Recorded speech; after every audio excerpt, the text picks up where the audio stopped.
I wish I could share some good news with you all today, but it's just not there. And I was almost feeling optimistic about the workers organizing a union in Bessemer, Alabama for Amazon. It was getting a lot of publicity. I think there was even a reservoir of people across the country supporting these efforts. Well, as I said, it's kind of well known. The organizing union drive for Amazon failed.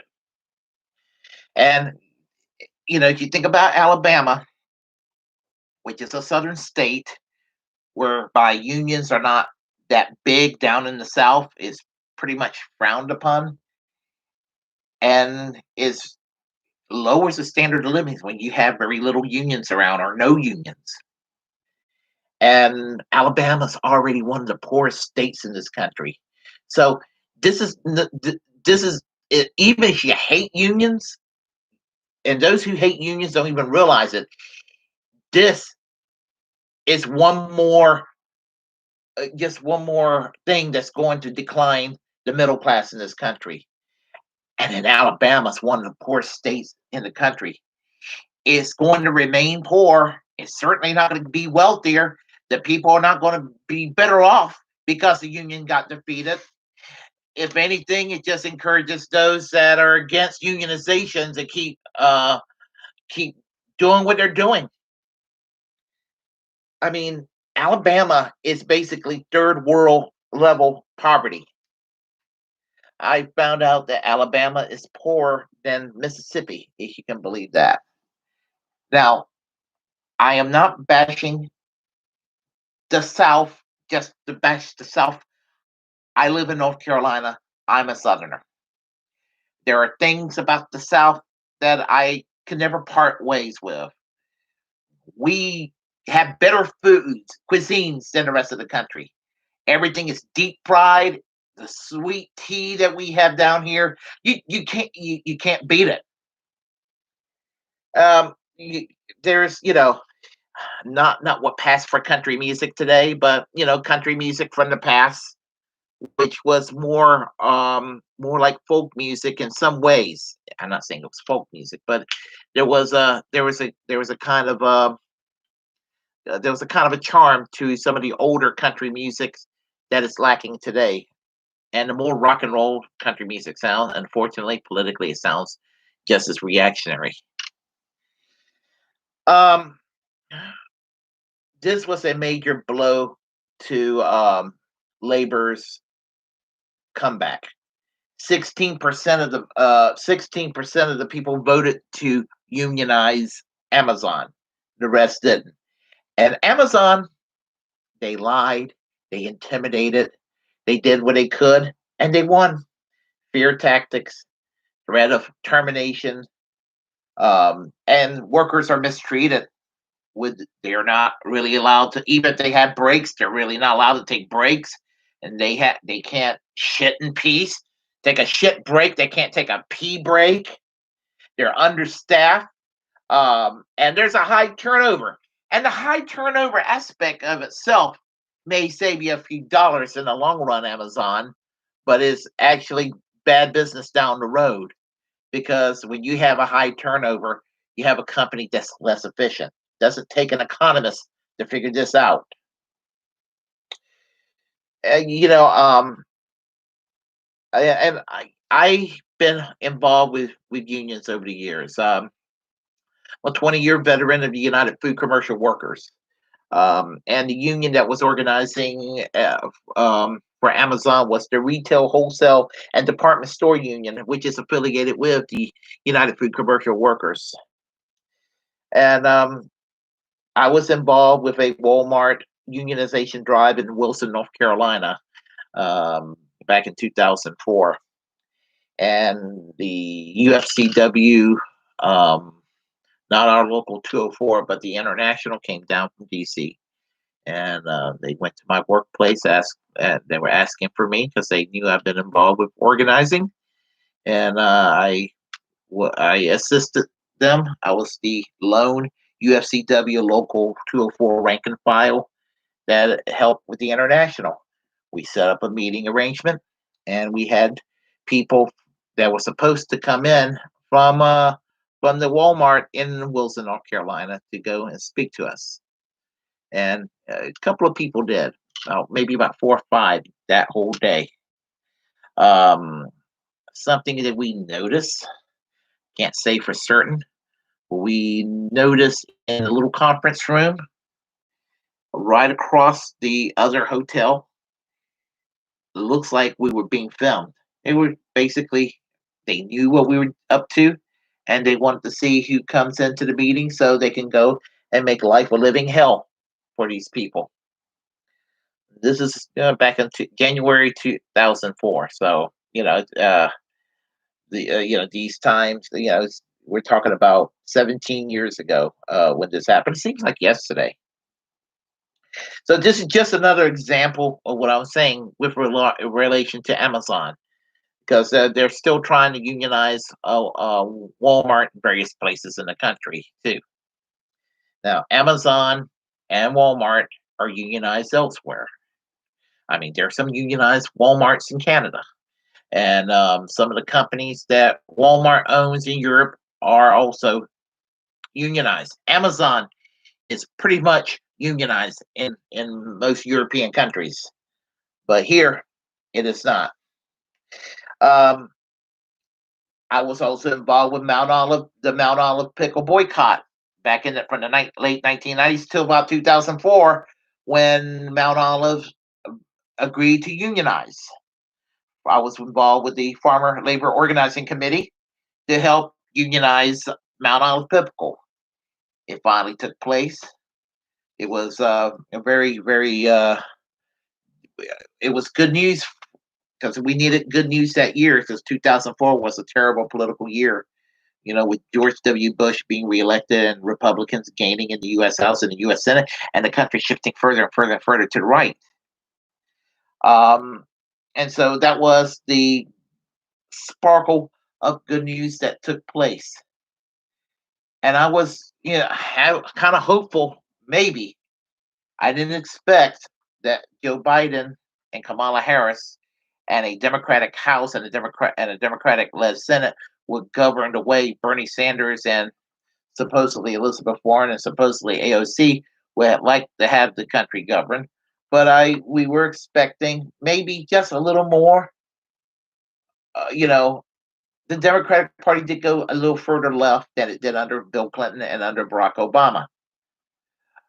But there's no minimum wage increase, and I'm waiting for a vote on the PRO Act, the Protect the Right to Organize Act, which would have been implemented. I can almost guarantee you, Amazon would have been unionized. And don't let anybody lie to you about the Protect the Right to Organize Act. That piece of legislation needs to pass. But getting back to what I was saying, I mean, shouldn't be too discouraged, because during the time when the automakers in the United States were coming into the scene, um, Henry Ford, in some ways, was the Jeff Bezos of his time. And Ford was the last automaker to unionize, but it took years and took years of effort to do this, and they were eventually able to win out. And I'm kind of pessimistic, but I hope that Americans do have it in them to try to not give up and sit there and roll over and play dead for corporate America. I know we've had changes in the economy over the last 50 years, 45 years, 40 years, especially 40 years with the beginning of Reagan. Not that things were going well prior to Reagan, but Reagan sort of sped this along. And what happened when the unions really started to go into serious decline, and then Bill Clinton added fuel to the fire with NAFTA. And each president that comes along finds ways to go and put a setback on labor rights. And there's been changes in the economy. We're no longer a manufacturing economy. I get that. We're a distribution and service based economy. And since we're a distribution and service based economy and not a manufacturing economy anymore, some people think that because it's a distribution and service based economy, yeah, that's just like minimum wage work. Yeah, service work. Yeah, they don't need to be unionized. Yes, they do. I don't care if you're flipping hamburgers at McDonald's, Burger King, Wendy's, Hardee's. I don't care if you're frying chicken at Bojangles and Kentucky Fried or Popeyes. I don't care if you're boiling lobster at Red Lobster or creating a chicken parm dish at Olive Garden. They need to be unionized too. And just we we need it because salaries are not going up, they're going down or they're stagnating. Can't even get a modest $15 an hour minimum wage. And I'm gonna tell you, um, I feel a little more radicalized lately because I've said I've been a lifelong socialist, social democrat, still consider myself as such. But at one time, and at one time, and people criticized me when I was in the Socialist Party USA, with my attitude, because they thought, oh, this guy, he just think that things would be hunky dory if we have a few more unions around and we were to have a single payer system like Canada. And they were right. That was kind of my attitude. Single payer, have a couple of more unions around, and make us be basically Canada light. Um, is if that could be achieved tomorrow, it'll be a great beginning. But I'm gonna tell you, with these defeats and everything, we need to ask for what is perceivably the impossible now. Amazon can fuck off. I I think an organization like Amazon has no right to be in private hands anymore. Amazon needs to be nationalized. Jeff Bezos profit. He doesn't even need to be compensated for the way he treat workers and everything. He needs his wealth ripped away from him. And what needs to be done, we need to nationalize Amazon and make it part of the US Postal Service. Any entity that exploits and hurt people needs to have their businesses ripped away from them. Health insurance companies needs to be cease to exist. In fact, with insurance companies executive, I will put them in jail. I will make sure that maybe $1 billion he can have, Jeff Bezos, but that's about it. He doesn't need to be the first world trillionaire. Nobody needs to be a trillionaire. Nobody needs to really have more than $1 billion. I mean, there is so much wealth on the top, and they have been taken away from all of us over the years. And we just think it's in our place to sit there and let them do it to us. One of the best economists today, Richard D. Wolf, was mentioning that. And he basically said we need to change the economic culture and what is perceived as common sense in our economy because it is ingrained in us what they think that common sense would be. And common sense in the American political Overton window sense is that, it's a merit based system. And doggone it, the wealthiest people, they earn and they work harder and they earn what they got. And we just got to sit there and admire them as they go and screw us over. No, organized labor need to be aggressive and they need to be militant, and we need that strong ideological left wing component in there. They need to have a socialist vision of what needs to happen because what's going on right now It's not working. It is not working. I mean, while the Tea Party were fearful that Obama was going to give us socialism and that the unions were going to get out of control under Obama, five freaking states turned into right to work states under Obama. And some Democrats and even some decent progressives say, well, we just need to work harder to make the Democratic Party listen to us. Well, they're not listening to us. And then they get mad when I said we need a Labor Party because we do. I am really upset. I just don't know. I I'm just pessimistic that this just keeps going on and on. I don't want to be pessimistic. I have this channel here because I want to push for social democracy. I want to make social democracy matter in America. We were kind of on our way to social democracy at one time. They were called liberals. They listened to the socialists somewhat. Some socialists became liberals.